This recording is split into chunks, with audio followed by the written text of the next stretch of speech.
Hello, I'm Essay, your AI essayist. Please note that all content, audio and video in this presentation are AI generated.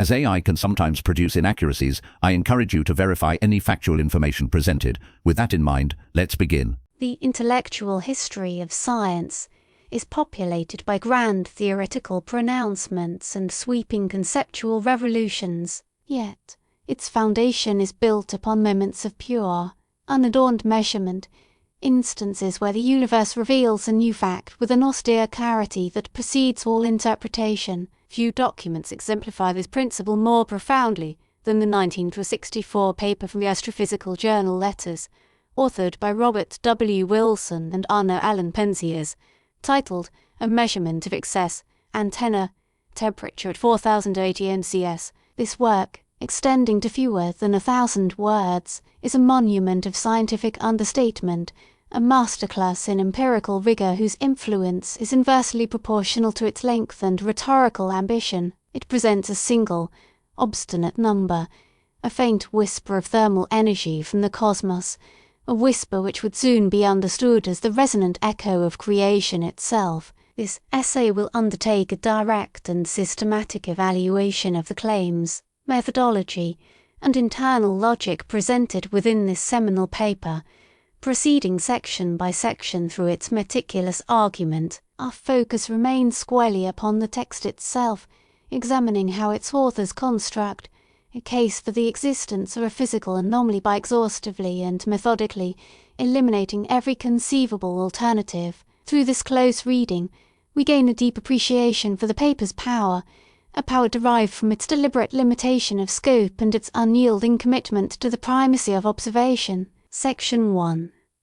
The project's stated objective and technical preliminaries. The paper commences with a declaration of purpose that is entirely technical and devoid of cosmological pretension. Wilson and Penzias state their objective was to use the 20-foot Hall reflector antenna at the Bell Telephone Laboratories facility in Holmesville, New Jersey, for radio astronomy and satellite communication studies. The immediate task at hand was the careful calibration of this instrument. The antenna, originally constructed for the ECHO satellite program, possessed unique characteristics highly relevant to their subsequent finding. Its design produced extremely low side and back lobes, meaning its receptivity was overwhelmingly concentrated in the direction it was pointed, minimizing contamination from terrestrial heat sources. The operating frequency chosen was 4080 megacycles per second, a value selected for its position within a relatively quiet window of the radio spectrum. The first paragraph establishes the entire endeavor as an exercise in precision engineering. The authors are instrument scientists performing due diligence. Their description of the receiving system, which includes a traveling wave maser and a reference source cooled with liquid helium, immediately signals to the professional audience that this is a state-of-the-art measurement. The claim being implicitly established here is one of capability and precision. By detailing the sophistication of their equipment, they are building a foundation of credibility for the unexpected data that will follow. The context is one of refining the tool, with the universe serving as a passive backdrop for a technical exercise. Section 2. The instrumental framework and helium-cooled reference. The second section of their report delves into the core of their measurement methodology, the mechanism by which they could assert any temperature with confidence. The critical element they describe is a cold load reference, a component submerged in liquid helium boiling at atmospheric pressure.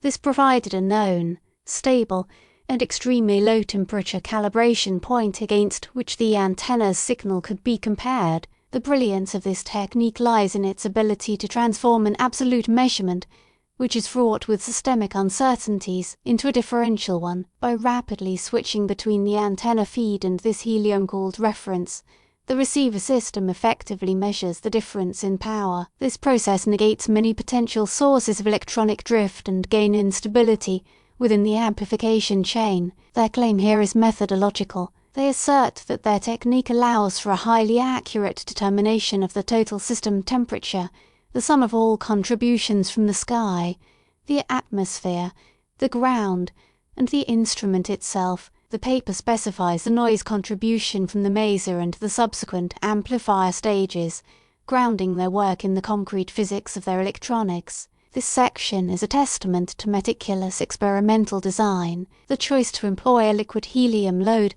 was a significant investment of effort, one that speaks to their commitment to achieving a definitive characterization of their instrument's performance. It was this very commitment to precision that equipped them, uniquely, to recognize the anomaly they were about to uncover. Their goal of understanding every fraction of a degree of noise in their system meant that a persistent, unaccounted for signal could be seen for what it was, a genuine physical phenomenon. Section 3 Unveiling the residual temperature. Having established their methodology, Wilson and Penzias present their central finding. They detail the components of the total observed system temperature, which they measure to be approximately 6.7 degrees Kelvin. They then proceed with a careful counting of all known contributions to this figure. The first subtraction is the atmospheric contribution, which at their frequency and at the zenith, they calculate to be 2.3 degrees Kelvin.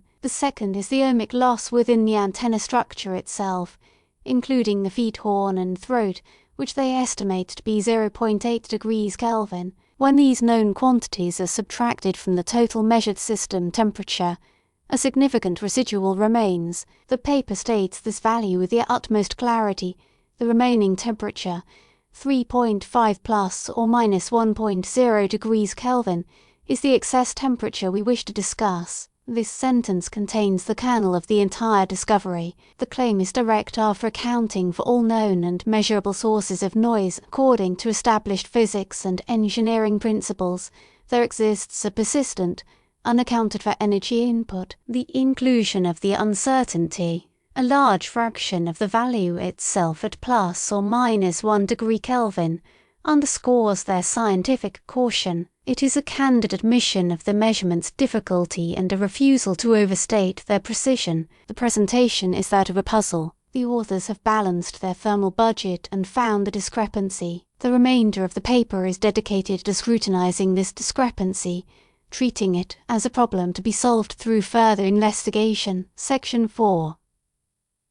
The systematic exclusion of atmospheric origins. The first and most obvious potential source for such an excess signal was the Earth's atmosphere. The authors dedicate a crucial section to evaluating and dismissing this possibility. Their method for doing so is a classic technique of radio astronomy. They made measurements at various zenith angles, pointing the antenna at different elevations in the sky. If the signal originated within the atmosphere, its intensity should increase as the antenna points closer to the horizon, because its line of sight passes through a greater column of air. The authors report that their measurements showed the expected small increase in temperature at lower elevations, consistent with their initial calculation of a 2.3 degree Kelvin contribution at the zenith. However, the core excess temperature, that stubborn 3.5 degrees Kelvin, remained constant regardless of the antenna's pointing direction. Its intensity was independent of the path length through the atmosphere.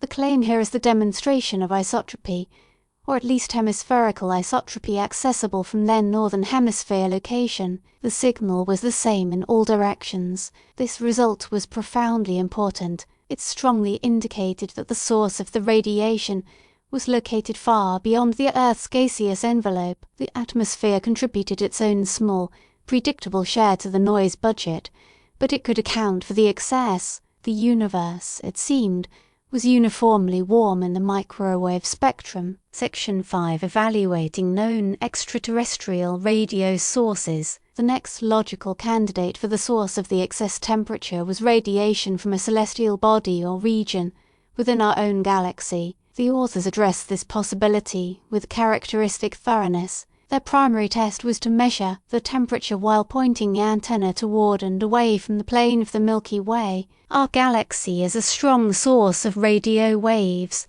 known as synchrotron radiation, originating from electrons spiraling in its magnetic fields. If the excess temperature originated from the combined glow of the galaxy's stars, gas, and dust, it should be significantly stronger when the antenna was aimed at the galactic center and weaker one aimed toward the galactic poles. Wilson and Penzias report that their measurements showed a complete absence of such variation. The 3.5 Kelvin signal was present with the same intensity, whether they looked through the dense heart of the Milky Way or out into the relative void of intergalactic space. Furthermore, they explicitly mention checking for contributions from the two strongest discrete radio sources in the sky at their frequency, Cassiopeia and Cygnus A. They confirm that the contribution from these sources, when averaged over the broad beam of their antenna, was negligible. This section solidifies the claim of the signal's isotropic nature. It comes from every direction in space with uniform brightness.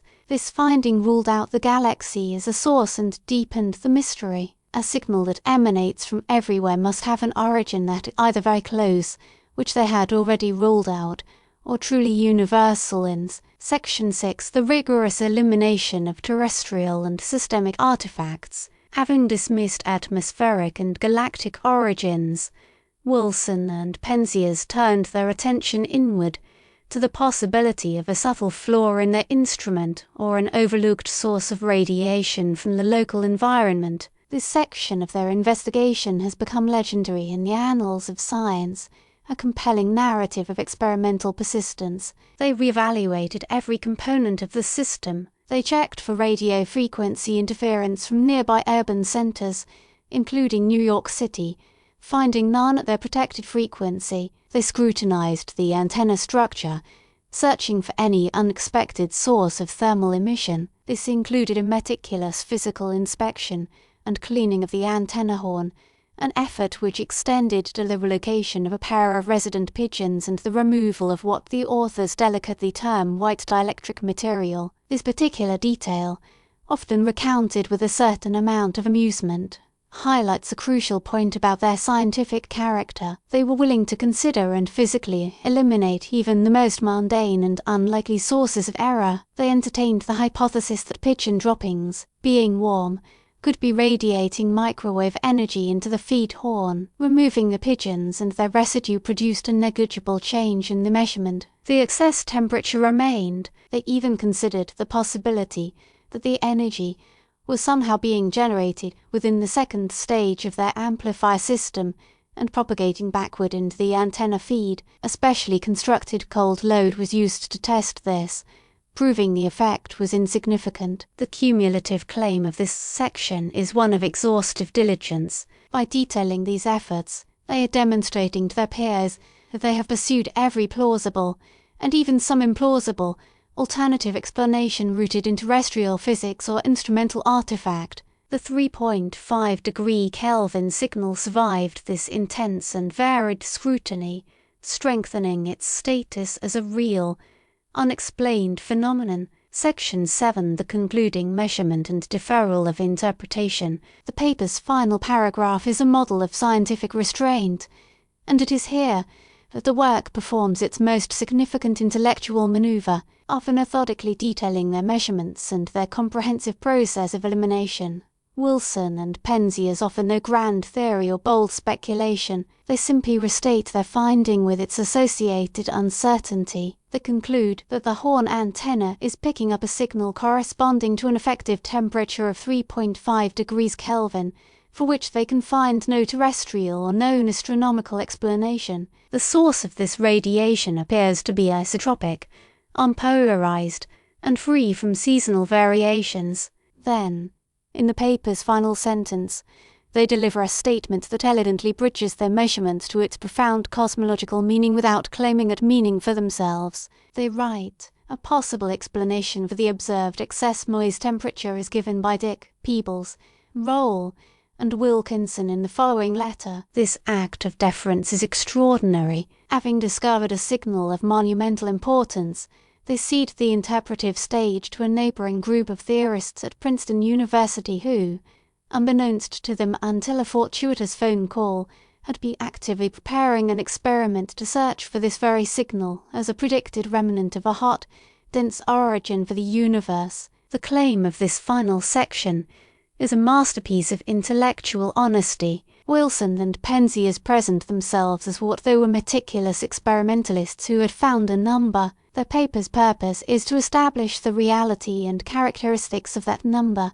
The interpretation they imply belongs in the domain of theoretical physics. This separation of observational fact from theoretical explanation is what gives the paper its unassailable authority. It presents a single, robust piece of evidence and invites the community to make sense of it, a task immediately taken up by the Princeton group in the companion paper. Conclusion. In summation, the 1964 paper, by Wilson and Penzias, is a deceptively simple document whose power resides in its rigorous internal logic and its profound humility. The authors construct their argument not by proposing a new reality, but by systematically dismantling every known reality that could account for their observation. Their section-by-section evaluation of potential sources, from the Earth's atmosphere to the galactic plane and down to the very residue within their antenna horn, forms an irrefutable case for the existence of an anomaly. The work's central claim is a number 3.5 degrees Kelvin, a value representing a faint,